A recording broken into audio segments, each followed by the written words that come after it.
एक बार मैं रन कर देता हूँ। Steps for a laser, excitation of electrons, then de-excitation to metastable state, then population inversion and the stimulated emission। ठीक है। और पंपिंग में 3 लेवल पंपिंग, जिसमें first level, second level and third level, 3 levels हैं। और 3 लेवल पंपिंग में केवल एक लेवल है जो कि metastable state. Then 4 level pumping में वी हैव 2 मेटास्टेबल स्टेट। ठीक है। अच्छा, लेजर प्रिंसिपल में हमारे पास energy source, active medium, optical resonators and laser cavity. ठीक है।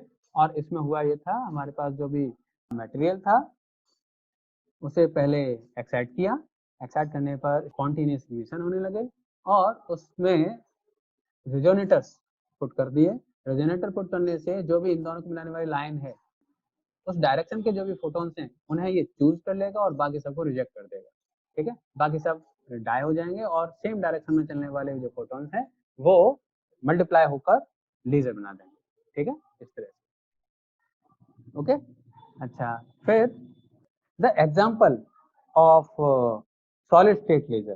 सॉलिड स्टेट लेजर का मतलब एक ऐसा लेजर जिसमें एक्टिव मटेरियल है वो सॉलिड स्टेट में। ठीक, this is the first laser and the active material is made up of sapphire Al2O3, aluminium oxide, इसे सफायर बोला जाता है। ठीक है।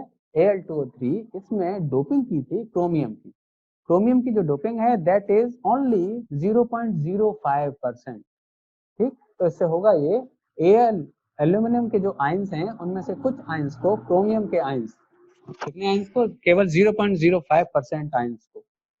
ठीक, 1000 में से केवल 5 आयंस को, 1000 में से 5 को, नो, 10,000 में से 5 आयंस को क्रोमियम रिप्लेस कर देगा। और इससे जो क्रिस्टल है दैट क्रिस्टल थोड़ा सा ऐसा कलर आ जाता है उसमें। ठीक, and that crystal is known as ruby crystal. ठीक है। तो रूबी क्रिस्टल क्या है? Al2O3, इसमें डोपिंग है क्रोमियम आयंस की।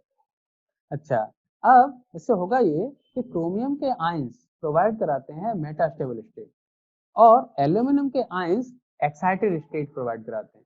तो सबसे पहले जो एक्साइटेशंस होते हैं वो एल्यूमिनियम के आयन में होते हैं और देन मेटास्टेबल स्टेट जो कि क्रोमियम के आयन ने प्रोवाइड कराई है वहां पर वो इलेक्ट्रॉन्स आकर स्टे करते हैं। This is the picture of a real solid state laser, ruby laser. ठीक, ये रूबी है, रूबी क्रिस्टल है और इसके चारों तरफ एनर्जी प्रोवाइड कराने के लिए एक फ्लैश लाइट का यूज किया है that is made up of xenon gas. ठीक, तो जीनोन फ्लैश ट्यूब इसके चारों तरफ होती है और इससे पॉपुलेशन इन्वर्जन कराने के लिए जो पंपिंग की रिक्वायरमेंट थी वो पूरी होती है। तो pumping is provided by optical pumping. ठीक है, तो ऑप्टिकली एनर्जी मिल जाती है। लेकिन क्योंकि इसमें फ्लैश लाइट है तो बहुत सारे फोटॉन्स इधर उधर से आते हैं, हर फ्रीक्वेंसी के फोटॉन्स आते हैं, लेकिन डिपेंड करता है कि एल्यूमिनियम किन फोटॉन्स को एब्जॉर्ब कर सकता है, उसकी एनर्जी स्टेट्स कहाँ कहाँ है।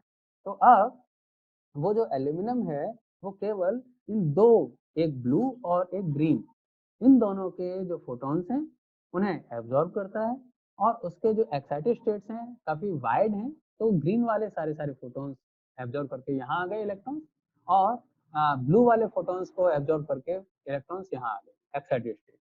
यहाँ ज़्यादा देर तक नहीं रुकेंगे, यहाँ पर 0.1 नैनो सेकेंड तक रुककर वो डीएक्साइट होंगे और क्रोमियम की मेटास्टेबल स्टेट्स हमारे पास पहले से अवेलेबल है। ठीक, वहाँ पर आकर स्टेट करते हैं। ठीक, तो ये डीएक्साइट होते हैं इलेक्ट्रॉन्स यहाँ से और मेटास्टेबल स्टेट में आते हैं, लेकिन इनके बीच का जो एनर्जी डिफरेंस है ये बहुत ज़्यादा नहीं होता। तो जो भी एनर्जी ये रिलीज करते हैं वो ऑप्टिकल एनर्जी या रेडिएटिव एनर्जी नहीं होती। So this transition from excited state to metastable state is non radiative process और ये जनरली ये नॉन रेडिएटिव प्रोसेस होती है। नॉन रेडिएटिव प्रोसेस का मतलब है इसमें हीट रिलीज होती है।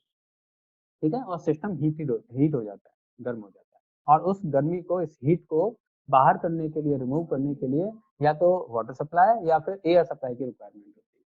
ठीक, अच्छा, अब मेटास्टेबल स्टेट पर आकर इलेक्ट्रॉन्स वो स्टे करते हैं और इसका जो लाइफ टाइम है काफ़ी ज़्यादा होता है, मिली सेकेंड्स तक का होता है। तो यहाँ पर नंबर ऑफ फोटॉन्स बढ़ जाते, इलेक्ट्रॉन्स बढ़ जाते हैं और जब ये डीएक्साइट होते हैं ग्राउंड स्टेट में तब स्टिमुलेटेड इमिशन होने लगते हैं। प्रोसीजर वही है कि पहले नंबर ऑफ इमिशंस होंगे वो स्पॉन्टेनियस इमिशन होंगे और फोटॉन्स उनसे रैंडम डायरेक्शंस में रिमूव होंगे और आपस में रास्ते में जाते हुए पाथ में दूसरे जो इलेक्ट्रॉन्स डीएक्साइट हो रहे होंगे उनके पाथ में जाएंगे, उन्हें हिट करेंगे और स्टिमुलेटेड इमिशन कराने लगेंगे।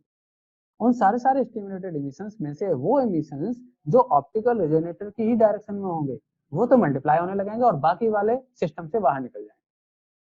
वो मल्टीप्लाई होकर बार बार रिफ्लेक्शन होकर उनमें ऑसिलेशंस होंगे बहुत सारे फोटॉन्स में और ये अपने आप को मल्टीप्लाई करने लगेंगे और जो भी जो रेजोनेटर है पार्शियली रिफ्लेक्टिंग होगा उसमें से लेजर के फॉर्म में वो बाहर निकल लगेंगे and this is the way of making ruby laser. ठीक है, तो ये है तरीका सिंपली। तो उससे पहले हमने काफी कुछ पढ़ा और उसे अप्लाई कर लिया है। इसमें कोई प्रॉब्लम हो किसी को तो बताओ। अच्छा, अब इसमें एक प्रॉब्लम आई थी। प्रॉब्लम ये आई थी कि ये जो लेजर है ये कंटिन्यूस लेजर नहीं था, इसमें कुछ स्पाइक्स आती थी। ठीक, जैसे ही टाइम के साथ पावर आउटपुट पावर को प्लॉट किया गया तो उसमें बहुत सारे स्पाइक्स मिले। तो ये एक पल्स लेजर है। इसका रीजन क्या है?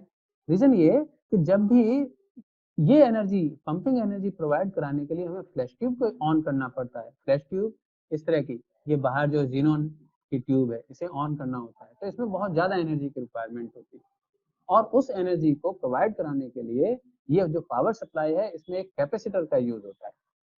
ये जो पावर सप्लाई है इसके लिए कैपेसिटर का यूज होता है। वो कैपेसिटर जब पावर सप्लाई देते हैं तो पहले वो चार्ज होता है हाई पावर तक और अपनी सारी सारी पावर को फुली चार्ज होने के बाद इस ट्यूब में डंप कर देता है। ठीक, और जैसे ही ये डंप करता है वो एनर्जी एक highly intense light beam provide कराती है जिससे कि पंपिंग होती है और लेजर बीम आउटपुट के फॉर्म में बाहर आने लगती है। लेकिन जैसे ही इसने प्रोवाइड कराई सारी सारी पावर को डंप किया, ये कैपेसिटर तो डिस्चार्ज हो गया। अब उसे चार्ज होने के लिए फिर से थोड़ा टाइम चाहिए।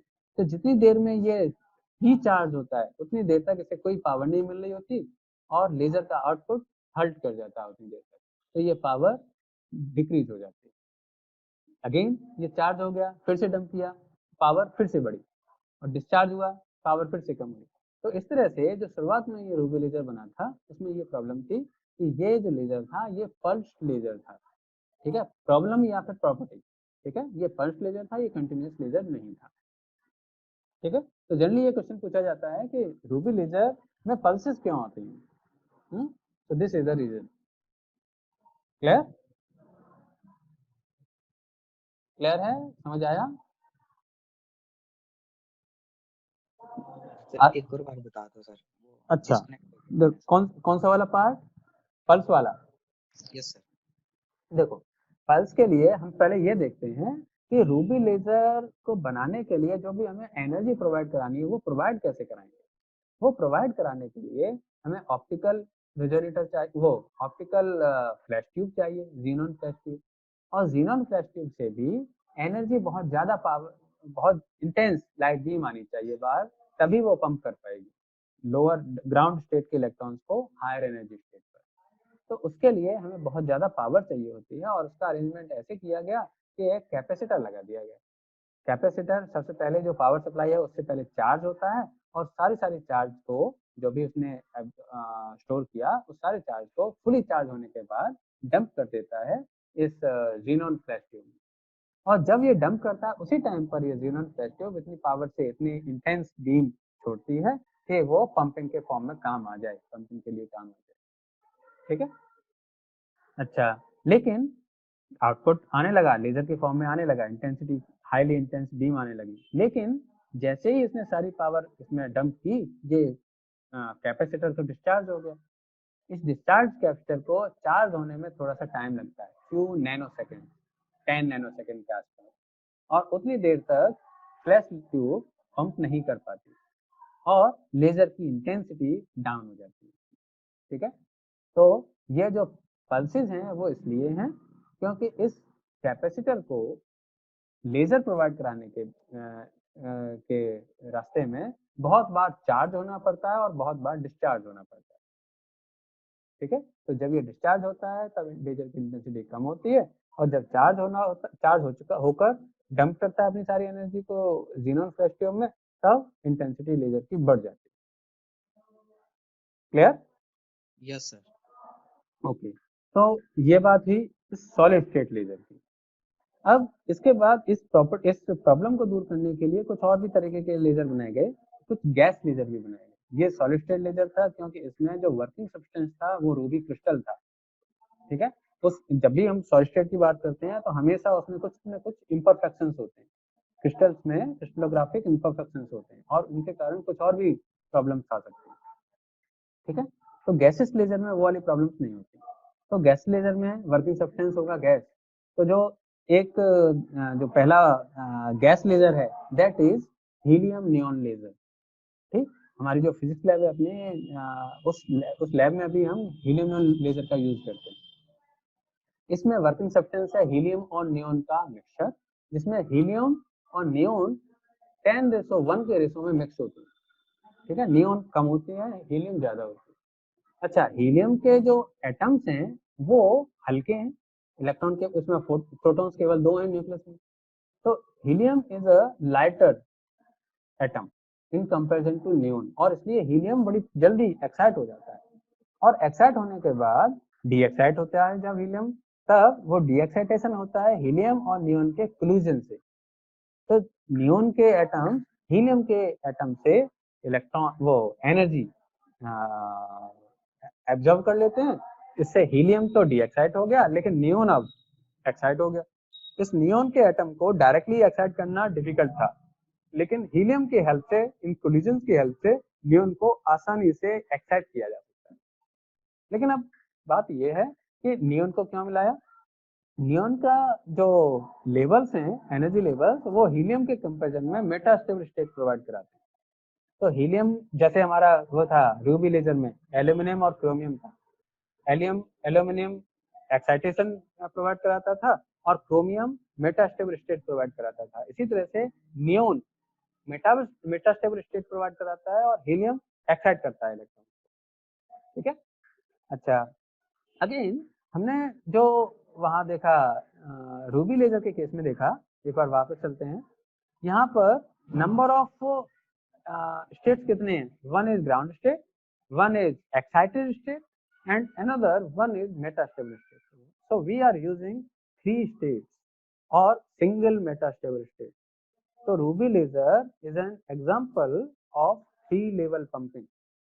ठीक है, अच्छा, अगर हम इसकी बात करें तो this is an example of 4 level pumping. यहाँ पर 2 मेटास्टेबल स्टेट्स यूज होती हैं लेजर प्रोवाइड कराने के लिए। और हीलियम और नियॉन का जो मिक्सचर है उसे एक्साइट कराने के लिए इलेक्ट्रिकल डिस्चार्ज इसका यूज होता है। So pumping type is what? Pumping type is electrical pumping. ठीक है, और pumping level 4 level pumping scheme is use. Okay, तो होता क्या है, एक ट्यूब लेते हैं क्वार्ट्ज की, उसमें हीलियम नियॉन का 10:1 का मिक्सचर फिल कर लेते हैं। ठीक है, और उसमें एनोड और कैथोड की हेल्प से, पावर सप्लाई की हेल्प से एक हाई पावर प्रोवाइड कराते हैं, हाई पोटेंशियल प्रोवाइड कराते हैं। उस पोटेंशियल से हीलियम के जो एटम्स हैं वो एक्साइट हो जाते हैं, then they suffer collision with neon, then neon के एटम्स एक्साइट होते हैं और वो मेटास्टेबल स्टेट पर पॉपुलेशन इन्वर्जन की स्टेट प्रोवाइड कराते हैं। ठीक है, पॉपुलेशन इन्वर्जन के बाद बस stimulated emission and then we get laser beam. और उसके लिए जो मिरर्स हैं, मिरर उस ट्यूब के दोनों तरफ पुट करते हैं। One is fully reflecting mirror and another is partially reflecting mirror, और यहाँ से लेजर बाहर आती है। ठीक है, दिस इज अनदर फोटो। तो यहाँ पर ये है क्वार्ट्ज की ट्यूब, डिस्चार्ज ट्यूब। यहाँ पावर सप्लाई है, पावर सप्लाई से पावर प्रोवाइड कराई। यहाँ पे हीलियम की गैस है जो कि एक्साइट होकर पॉपुलेशन इन्वर्जन प्रोवाइड कराती है। ठीक है, और यहाँ पे 95% रिफ्लेक्टिंग मिरर है, यहाँ से लेजर बाहर आती है। ओके, अच्छा, तो अब हम देखते हैं कि डिफरेंट लेवल्स कौन से हैं। तो सबसे पहले हीलियम के लेवल्स, एक्साइटेड स्टेट के लेवल यहाँ हैं, नियॉन के जो एक्साइटेड स्टेट के लेवल हैं वो यहाँ हैं, और इन दोनों के जो एनर्जीज हैं ये लगभग सेम होती है, नियॉन की थोड़ी सी कम होती है। ठीक है, ये लगभग सेम होती हैं। तो जैसे ही इलेक्ट्रिकल डिस्चार्ज होता है, हीलियम के इलेक्ट्रॉन यहाँ से यहाँ आते हैं एक्साइट होकर, और कोलिजन के थ्रू ये इन्हें एक्साइट कर देते हैं। तो नियोन के ये वाले जो स्टेट्स हैं, ये दोनों स्टेट, ये मेटास्टेबल स्टेट प्रोवाइड कराते हैं और नंबर ऑफ इलेक्ट्रॉन्स यहाँ पे बढ़ने लगते हैं। अब मेटास्टेबल स्टेट केवल यही नहीं है, मेटास्टेबल स्टेट एक और है, ये दोनों और भी E5 एंड E3, ये दोनों भी मेटास्टेबल स्टेट हैं। So we have two pairs of metastable state. One is E6, E4 and another is E5, E3. ठीक है, तो इसका मतलब दिस इज 4 लेवल पंपिंग। अच्छा, जब मेटा जो पॉपुलेशन इन्वर्जन E6, E4 और E3, E5 के बीच में एस्टेब्लिश हो गई, तो बस यहाँ से इलेक्ट्रॉन इन किसी भी मेटास्टेबल स्टेट पर डी एक्साइट हो सकते हैं। E6 से E5 पर भी आ सकता है, E6 से E3 पर भी आ सकता है। इसी तरह से E4 से E3 तक आ सकता है, E5 तक नहीं जा सकता क्योंकि obviously E5 is higher energy state. ठीक है, अच्छा, अब ये जो एनर्जी का लेवल का डिफरेंस है ये कम है। अगर कम है तो जो भी फोटोन निकलेगा उसकी एनर्जी ऑप्टिकल एनर्जी नहीं होगी। तो यहाँ से जो भी एनर्जी निकलती है वो रेडिएटिव एनर्जी नहीं होती। इसी तरह से E4 से E3 की तरफ जो एनर्जी आती है वो भी रेडिएटिव एनर्जी नहीं होती। केवल E6 से E3 की तरफ जो डी एक्साइटेशन हुआ, this energy difference is of the order of optical energy. तो ये जो एनर्जी डिफरेंस है ये लेजर के फॉर्म में बाहर निकलता है। ठीक है, 632.8 नैनोमीटर। ठीक, अच्छा, जब यहाँ पर आ गए तो बस उन्हें अब ग्राउंड स्टेट पे वापस आना है। बाय चांस E2 ये भी एक मेटास्टेबल स्टेट है, लेकिन लेजर प्रोवाइड नहीं कराएगी डेफिनेटली, क्योंकि इन दोनों का एनर्जी डिफरेंस कम है। तो यहाँ से इलेक्ट्रॉन यहाँ पर आते हैं और इसके थ्रू डी एक्साइट होते हैं कोलिजन के थ्रू ग्राउंड स्टेट। तो we have in to make a laser in helium neon laser, we have one ground state, then excited state, then metastable state 1 and metastable state 2. So we have two metastable states. So this is the example of 4 level pumping. तो बताओ, clear है? ये ऊपर जो first point लिखा है, हाँ, उसमें लिखा so they bring neon atoms to one of the two metastable state. गलत नहीं होगी ये लाइन? नहीं, देखो, हीलियम नियॉन एक्साइट हुए, अब वो डी एक्साइट हो रहे हैं। डी एक्साइट होने के लिए उससे पहले वो नियॉन के एटम से कोलाइड करते हैं। कोलाइड करने पर वो अपनी एनर्जी नियॉन एटम्स को प्रोवाइड करा देते हैं। तो नियॉन के एटम्स एनर्जी एब्जॉर्ब करके एक्साइट होंगे, एक्साइट होकर अपनी किसी हायर एनर्जी स्टेट में पहुंचेंगे। उनकी जो हायर एनर्जी स्टेट्स E6 और E4 हैं, कितनी एनर्जी उन्हें मिली थी? अगर F3 से एनर्जी मिली थी तो वो E6 तक आ जाएंगे जो कि मेटास्टेबल स्टेट है। अगर F2 वाला इलेक्ट्रॉन कोलाइड हुआ था तो E4 तक आ जाएंगे नियॉन वाले एटम। तो बस, तो इसके ये यही तो बोला इसने कि कोलिजन के थ्रू नियॉन के atoms one of two metastable state में एक्साइट हो जाते हैं। ठीक, E6 और E4 इनमें से किसी में आ जाते हैं, और E3 और E5 इन पर तो कुछ है नहीं अभी, तो इन दोनों के बीच में एक पॉपुलेशन इन्वर्जन की स्टेट बन गई। ठीक, जितनी एनर्जी मिली थी उसी के अकॉर्डिंग लेवल पे पहुंचेंगे ना। तो अगर इतनी एनर्जी मिली थी तो इसी के आसपास का जो एनर्जी लेवल होगा वहीं तक पहुंचेगा नियॉन का एटम। ठीक है ना? Okay sir. अच्छा, और बताओ, कोई कंफ्यूजन हो? अच्छा, एक फायदा है इसमें नियॉन लेजर में, हीलियम नियॉन लेजर में, वो ये है कि ये गैस लेजर है। अगर गैस लेजर है तो सॉलिड स्टेट लेजर के जो इम्परफेक्शन थे, सॉलिड स्टेट में जो इम्परफेक्शंस होते हैं वो इम्परफेक्शंस नहीं है। इसलिए ये जो लेजर होगी इसकी जो बैंडविड्थ होगी, बैंडविड्थ कम होगी।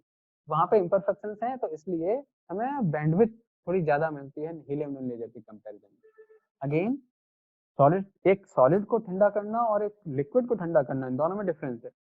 सॉलिड को आसानी से ठंडा नहीं किया जा सकता। सो कूलिंग पावर की रिक्वायरमेंट होती है सॉलिड स्टेट लेजर में। गैस लेजर में, हीलियम नियॉन लेजर में कूलिंग पावर की रिक्वायरमेंट नहीं होती। ठीक है, अगेन, रूबी लेजर एक पल्स लेजर था, helium neon laser pulse laser नहीं है, ये कंटिन्यूअस लेजर है। और पहले भी देखा है कि 4 लेवल पंपिंग है जहां पर उसे ऑपरेट करना आसान होता है, इसलिए हीलियम नियॉन लेजर को ऑपरेट कराने के लिए कंपैरेटिवली लेस एनर्जी की रिक्वायरमेंट होती है। ठीक, और वहां पर बहुत ज्यादा एनर्जी की रिक्वायरमेंट। तो these are few differences between ruby laser and helium neon laser. ठीक है, इज दैट क्लियर? अगर ये क्लियर है तो इसके कुछ एग्जाम वो एप्लीकेशंस हैं। एप्लीकेशन जनरली पूछते तो नहीं है, लेकिन फिर मैंने इंक्लूड किए हैं जिससे कि तुम्हें पता पड़े कि हाँ लेजर का यूज क्या क्या है, पता तो होंगे। ठीक, so there are few applications in medical, eye surgery में, ठीक, डेंटिस्ट्री में, ठीक, टैटू रिमूवल, इन सब में लेजर की रिक्वायरमेंट है। ऑफ कोर्स एनर्जी इतनी नहीं होगी जिससे कि वो हार्म कर सके। ठीक है, अच्छा, लेजर कटर्स सर्वेइंग में इनमें यूज होता है। ठीक है, कटिंग में यूज होता है, वेल्डिंग में यूज होता है लेजर का, क्योंकि हाई एनर्जी होती है उनकी। अगर कॉन्सेंट्रेट करते हैं किसी एक ही पॉइंट पर तो अपनी सारी एनर्जी वहां पे प्रोवाइड कराएंगे और मेटल जो है वो मेल्ट कर जाएगा। ठीक, और सर्वेइंग में इसलिए क्योंकि इनमें डाइवर्जेंस बहुत कम होता है, हाई डिस्टेंसेस को भी आसानी से विदाउट डाइवर्जेंस के ये ट्रेवल कर सकता है लेजर, इसलिए। देन डेटा स्टोरेज में तुमने जनरली देखा होगा जो सीडी ड्राइव होती है, ठीक है, डिस्क ड्राइव, वहां पर लेजर का यूज होता है डेटा रीड करने में, इवन डेटा को फीड करने में। ठीक, हीट ट्रीटमेंट में था, बारकोड स्कैनर्स, इनमें लेजर का ही यूज होता है। ठीक, लेजर गन, लेजर गन मैंने सुना था बन गई है, लेकिन अभी तक पता नहीं एग्जैक्टली बनी भी या नहीं बनी है। तो लेजर गन्स और लेजर टारगेटिंग में डेफिनेटली इसका यूज होता है। ओके, एंड लेजर कम्युनिकेशन, क्योंकि ये डिस्टेंसेस, हाई डिस्टेंसेस को विदाउट एनर्जी लूज किए मूव कर सकते हैं, अब ट्रेवल कर सकते हैं, इसलिए इनका यूज टेलीकम्युनिकेशन में भी होता है। Okay, so these are few applications of laser. तो हमने इस चैप्टर में क्या क्या पढ़ा? लेजर की properties, laser basic concept, laser process, and two examples and the application. इन्हीं के बेस पर सारे क्वेश्चन आते हैं। ओके, तो अभी अगर किसी को कुछ, हाँ ठीक, बताओ बताओ। टेलीकम्युनिकेशन के केस में कौन से वाले लेजर यूज होते हैं? लेजर तो कोई भी हो सकता है, ठीक, बस प्रॉपर्टी लेजर की होनी चाहिए। और क्योंकि हमारे पास बहुत ज्यादा वाइड रेंज नहीं है लेजर की, ऐसा नहीं है हमें जिस भी लैम्डा, जिस भी वेवलेंथ का लेजर चाहिए हम बना सकते हैं, नो, हमारे पास बहुत ज्यादा रूम्स नहीं है। ठीक, जनरली हमारे पास रेड लेजर्स हैं जिनमें भी हीलियम नियॉन लेजर है, एनडी-आर्ग लेजर है, कार्बन डाइऑक्साइड लेजर है। ठीक, ये कुछ गैस लेजर्स हैं, इन्हीं लेजर्स का यूज होता है। हाँ, बहुत ज्यादा जो यूज होता है जैसे डेटा स्टोरेज है, यहाँ जो यूज होता है लेजर का वो डायोड लेजर का यूज होता है। ठीक, डायोड लेजर का एग्जांपल हमने अभी डिस्कस किया नहीं है, जल्दी वो पूछा भी नहीं जाता। ठीक, तो वहाँ डायोड लेजर का यूज होता है, डिपेंड करता है कि हमारे पास वहाँ स्पेस कितना है, किस लेजर को वहाँ पे रखा जा सकता है, वहाँ पे कूलिंग की प्रॉब्लम तो नहीं है। ठीक, या फिर बैंडविड्थ हमें कितनी चाहिए, बैंडविड्थ हमें बहुत कम चाहिए तो हमें गैस लेजर का यूज करना पड़ेगा। बैंडविड्थ वाली प्रॉब्लम, हायर बैंडविड्थ हमें प्रॉब्लम नहीं देगी तो वहाँ सॉलिड लेजर भी यूज कर सकते हैं, डायोड लेजर भी यूज कर सकते हैं। ठीक है, तो डिपेंड करता है कि वहाँ पे हमें चाहिए क्या और हमारे पास कौन सा लेजर अवेलेबल है। ठीक, हमारे पास बहुत ज्यादा एग्जांपल्स नहीं है लेजर्स के, ठीक है, कम ही है। ठीक है, और बताओ, और कोई क्वेश्चन हो किसी का? नो, तो ये मान के चलो कि लेजर तुम लोगों का क्लियर हो गया है। अगर ऐसा है तो मैं नेक्स्ट यूनिट स्टार्ट करता हूँ, इंट्रोडक्शन से स्टार्ट करता हूँ, क्वांटम मैकेनिक्स।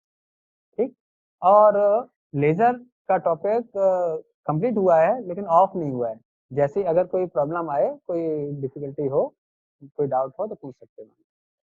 ओके।